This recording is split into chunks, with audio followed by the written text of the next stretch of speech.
pagdadakila, pagluluwalhati,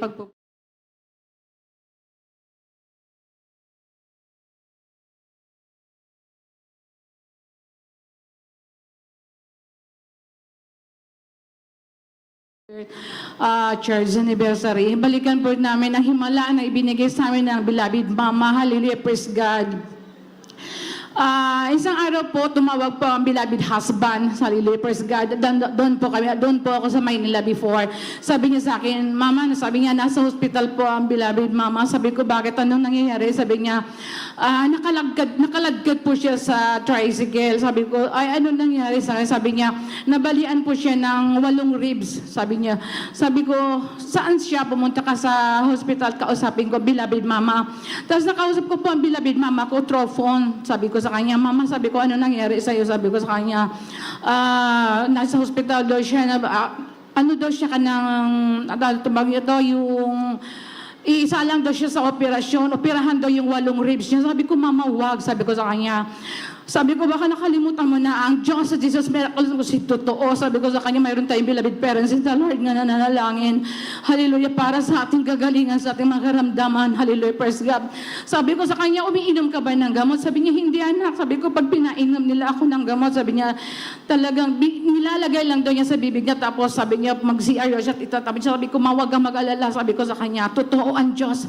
Sabi ko sa kanya, totoo ang Diyos, maniniwala ka lang, sumasampalataya ka lang sa kanya. That was Tuesday po yon. Wednesday gawain po, sabi ko sa beloved sister ko, sabi ko, baba ka ate.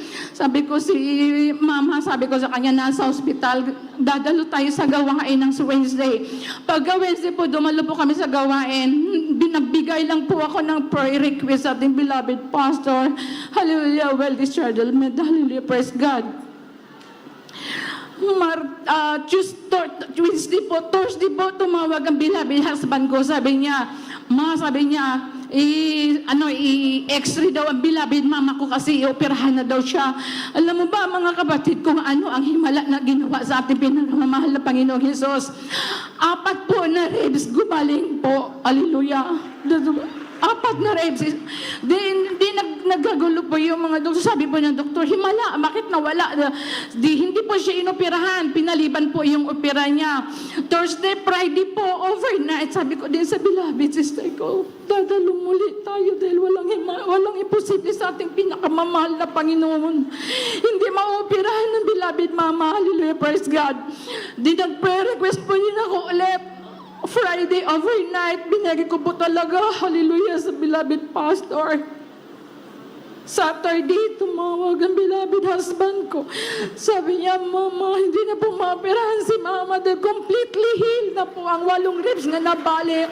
8 ribs po yun, hallelujah. Grabe ang himala ng ating pinakamamahal na Panginoon dahil sa pangatlangin ng ating beloved parents in the Lord. Ito po mga kapatid, ang beloved son ko po, panahon po yun ng COVID, tumawag po siya sa akin. Sabi niya, Mama, saan ka? Sabi ko, bakit? Nasa bahay ako. Then sabi ko sa kanya, pakikinig ko sa boses niya, nasa hukay na, nasa ilalim ng hukay yung boses niya. Sabi ko, bakit? Ano nangyari sa'yo? Sabi niya, Mama, puntahan mo ako. Nasa Camp Evangelis na po siya nakatira. Sabi niya, Mama, puntahan mo ako, baka hindi mo na ako maabutan. Sabi ko, bakit? Ano nangyari sa'yo? Sabi niya, sabi ko, pumunta ka na ngayon din. Sabi ko, okay, sakay ka, baba mo yung cellphone mo. Pagbaba ng sipon, tumawag ako sa ating beloved Obey. Humingi po ako sa kanya ng prayer request sa Praise God. Nagpa-pray over po ako sa kanya. Hallelujah, praise God. Pagkatapos din, umalis na kami, pinuntahan namin sa kanang Camp Evangelis na pero duman po ako ng pastoral house. Nagano po ako ng isa sa itong beloved manggagawa. Sumama po doon sa bahay nila. Pagdating po sa bahay nila, nakikita ko po yung beloved son ko. Nasa misa na lang po siya nakayukbo. Tapos hindi na po niya maangat yung ulo niya. Tapos kinounsel po siya sa ating beloved manggagawa. Pagka-counsel sa kanya, pinagsisipo siya. Nilihas lang po siya kadaka-daka. Hallelujah, praise God. Himala ng ating pinakamamahal na Panginoon. Humingi po siya ng mainit na lugaw. Tapos sabi ko sa kanya, anak, sabi ko sa kanya, bumalik ka kasi sa pagpangalangit sa Kino kasi nanlalamig na po siya. Sabi ko sa kanya, Then sabi ko, ulit na po, magaling na po siya. Sabi ko sa kanya, uwi na kami kasi 7 o'clock na ng gabi. Sabi ko, uwi na kami sa bahay, sa Bulwa. Ako na umuwi kasi nakatira. Pagdating po ng alas 10 na ng gabi, tumawag na po ang beloved wife niya. Sabi niya, Mami, sabi ko sa kanya, ano nangyari? Naririnig ko na lang po sa cellphone, umiiyak sila lahat, pati yung mga anak niya. Sabi ko, wag po kayong mag-alala. Ang Diyos ng gawain ito ay buhay. Sabi ko sa kanya. Sabi ko sa kanya, tinanong ko yung beloved son ko, sabi ko sa kanya, sabi ko, mayroon ka bang paniniwala, pananampalataya sa ating pinakamamahal na Panginoon? Sabi niya, mayroon, Mama. Sabi ko, pangawakan mo. Sabi ko, gagaling ka, bibigyan ka pa ng pagkakataon. Tapos hindi na siya nagsasalita. Sabi ko sa beloved wife niya, yung cellphone, ilagay mo lang sa tainga niya. Habang po nasa sasakyan ako, rebuke lang po ako ng rebuke na hallelujah, praise the Lord. Hallelujah, praise the Lord. Sabi ko sa kanya, Espiritu ng Kamatay, lumayas ka sa pangalan ni Jesus. Pagdating ko po sa bahay nila, nakikita ko po yung anak ko. Wala na po, hindi na po siya kumikibo.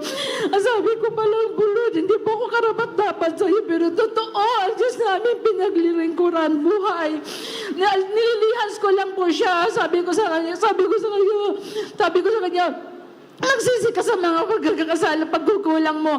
Pagliyas ko po sa kanya, ka sa muna dalangin ang beloved parents in the Lord in Espiritu ng Kamatay. Cast out in the mighty name of Jesus. Yung mga kapisa sa akin. Hallelujah, praise God.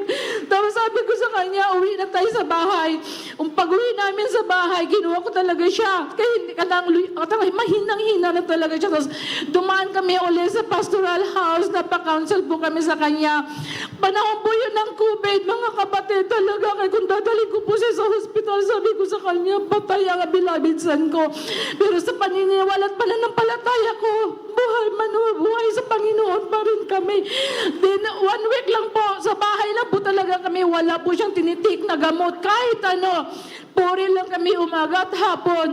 Sa karagdagan sa habagan natin, pinakamamahal na Panginoon, sa unat panandalangin natin, beloved parents, gumaling po siya within 1 week, mahal na kapatid. Hallelujah. Ito pa po, mahal na kapatid, mayroon pa pong himala na ibinigay sa akin ng pinakamamahal na Panginoon. Ngayong June lang po. Nanganak po yung beloved daughter-in-law ko, mute and deaf po siya, nahirapan po siya sa pagpanganak niya kasi hindi po siya makakarinig, hindi po siya makakapagsalita. Yung mahirap yung communication niya, natagalan po siya sa delivery room. Nag-text po ako sa beloved open na magpa-request lang po ako para sa aking beloved daughter-in-law sa kahabang atawa ng Diyos, and nanganak po siyang normal. Then one day, Sabado na po, lalabas na po kami. Paglabas namin, mayroon pa pong result sa bata nga hindi nakuha. Sabi ko sa doktor, nakiusap lang ako sa kanya na balikan na lang namin pagka Monday. Lumabas kami ng Saturday. Pagbalik namin sa Monday, ang result sa beloved, yung apo ko, sa baby ko, ang beloved apo ko, mayroon po siyang infection, at saka yung hindi normal po ang kanyang red cell, at saka mayroon po siyang virus. Sabi ko sa kanya, grabe, ang pinakamamahal na Panginoon Jesus, talagang pinauwi kami bago nalaman, dahil kung nalaman yung nasa hospital pa kami, hindi kami papalalabasin sa doktor. Sabi ko lang po sa kumari ko, sabi niya, Mars, paano yan? Sabi ng doktor, bumalik daw tayo at humingi tayo ng second opinion sa ibang doktor. Sabi ko, hindi.